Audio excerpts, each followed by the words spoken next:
US ആക്രമണത്തിന്റെ പശ്ചാത്തലത്തിൽ അയൽ രാജ്യങ്ങളെ ലക്ഷ്യം വെക്കരുതെന്ന ഇറാന് മുന്നറിയിപ്പ് നൽകി ഹമാസ്. ഹമാസിന്റെ ചരിത്രത്തിൽ ആദ്യമായാണ് ഇറാനെ വിമർശിക്കുന്ന നിലപാട് സ്വീകരിക്കുന്നത്. യുദ്ധത്തിൽ ഇറാന് പിന്തുണ പ്രഖ്യാപിച്ചിരുന്നെങ്കിലും അയൽ രാജ്യങ്ങളെ ആക്രമിക്കുന്ന നിലപാട് ഹമാസ് എതിർപ്പ് രേഖപ്പെടുത്തിയിരിക്കുന്നു. ഐസണുണ്ട് വിവരങ്ങൾ നൽകാൻ. ഐസൺ, ഇത് ആദ്യമായാണ് ഹമാസ് ഇറാനെ വിമർശിച്ചിരിക്കുന്നത്. വിവരങ്ങൾ. തീർച്ചയായും ഹമാസിനെ സംബന്ധിച്ചിടത്തോളം ഇറാനെ വിമർശിക്കുക എന്നത് അത് ഒരു പുതിയ സംഭവം തന്നെയാണ്, ഏറ്റവും പുതിയൊരു സംഭവം തന്നെയാണ്. ഇറാൻ അയൽ രാജ്യങ്ങളെ ലക്ഷ്യം വെക്കുന്നത് ഒഴിവാക്കണമെന്ന നിലപാടാണ് അറിയിച്ചിരിക്കുന്നത്. തീർച്ചയായും ഇക്കാര്യത്തിൽ ചില പ്രത്യേകതകൾ നമുക്ക് മനസ്സിലാക്കാൻ സാധിക്കുന്നുണ്ട്. ഈജിപ്തിലെ കെയ്റോയിൽ നിന്നുള്ള ഹമാസിന്റെ വിഭാഗമാണ് ഇത്തരം ഒരു നിരീക്ഷണം അല്ലെങ്കിൽ ഇത്തരം ഒരു നിലപാട് അറിയിച്ചിരിക്കുന്നത് എന്നതും ഏറ്റവും പ്രാധാന്യത്തോടെ നോക്കിക്കാണേണ്ട ഒരു കാര്യമാണ്.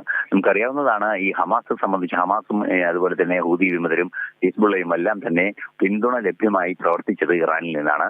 ഈ അടുത്ത കാലങ്ങളിൽ ഇറാന്റെ സുരക്ഷ തന്നെ അല്ലെങ്കിൽ അതിന്റെ നിലനിൽപ്പ് തന്നെ പ്രതിസന്ധിയിലായിരിക്കുന്ന ഒരു സാഹചര്യം റിപ്പോർട്ട് ചെയ്ത പശ്ചാത്തലത്തിൽ കൂടിയാണ് ഇത്തരമൊരു നിലപാട് വന്നിരിക്കുന്നതെന്നും നിരീക്ഷിക്കപ്പെടുന്നുണ്ട്. എന്ത് തന്നെയായാലും നിലവിലെ സാഹചര്യത്തിൽ ഹമാസ് ഇക്കാര്യത്തിൽ, അതായത് മറ്റ് അയൽ രാജ്യങ്ങളെ, അതായത് ഈ അറബ് രാജ്യങ്ങളെയും അതുപോലെ തന്നെ UAE ഉൾപ്പെടെയുള്ള രാജ്യങ്ങളെയൊക്കെ ആക്രമിക്കുന്ന ഒരു നീക്കം ഇറാന്റെ ഭാഗത്തു നിന്നുണ്ടാകുന്നുണ്ട്. അവിടെയുള്ള അമേരിക്കയുടെ സൈനിക ശേഷിയെ ആക്രമിക്കുന്നു എന്ന നിലപാടാണ് അറിയിക്കുന്നത് എങ്കിൽ കൂടി അത് ഒരു പൊതുപ്രശ്നമായി മാറുകയും അവിടെയുള്ള ജനങ്ങൾക്ക് അത് വെല്ലുവിളി സൃഷ്ടിക്കുന്ന സാഹചര്യവും അതുപോലെ എണ്ണ ഇടപാടിലൊക്കെ പ്രശ്നങ്ങൾ ഉണ്ടാക്കുന്ന ഒരു സാഹചര്യം ഉണ്ടാകുന്ന വലിയൊരു സങ്കീർണതയിലേക്ക് നീങ്ങിയ ഒരു പശ്ചാത്തലത്തിൽ കൂടിയാണ് ഹമാസിന്റെ ഭാഗത്ത് നിന്ന് ഇത്തരം ഒരു നിലപാടുണ്ടായിരിക്കുന്നത്.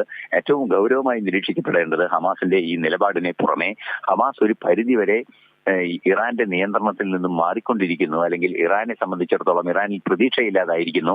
അത് ഒരു ശാശ്വത സമാധാനത്തിന്റെ സൂചനയായി നിരീക്ഷിക്കപ്പെടുന്നുണ്ട്. ഇനിയും ചില സ്ഥിരീകരണങ്ങൾ ഇക്കാര്യത്തിൽ വരേണ്ടതുണ്ടെങ്കിലും ഹമാസ് എന്ന് പറയുന്ന ഭീകര സ്വഭാവമുള്ള സംഘടന ഏതാണ്ട് ഇറാനിൽ നിന്നും അകലാൻ ശ്രമിക്കുന്നു എന്ന ഒരു സൂചനയും ഇതിൽ നിന്നും വായിച്ചെടുക്കാവുന്നതാണ്.